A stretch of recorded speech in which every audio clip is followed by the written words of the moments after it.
Tingin niyo mapapayos si Ate sa Ibiang? Oo naman. Alam naman nating hinihintay lang siya ni Ibyang, di ba? Yun na nga yung sinasabi ko sa inyo kanina pa.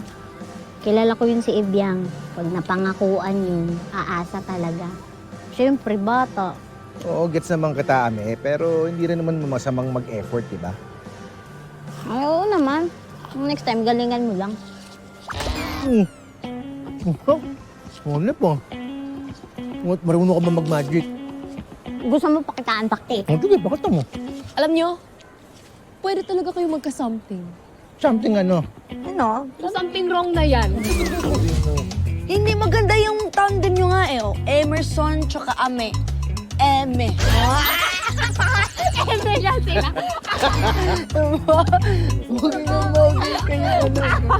Grabe talaga. Uy, Carla.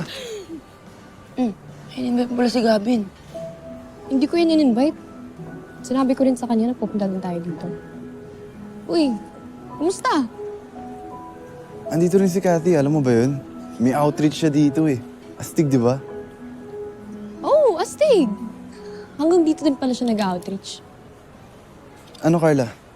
Tulungan mo ba ako kay Cathy?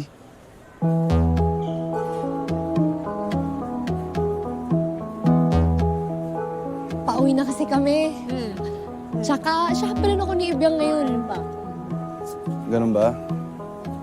Sige, okay lang. Sige, una na ako. Sige. Ano yun? Pinapa-bridge ka pa rin ni Gavin sa type niya? Tinatanggihan ko nga, di ba? Okay lang yun, no? Hindi naman nauso yung ganyan ngayon na palakad-lakad.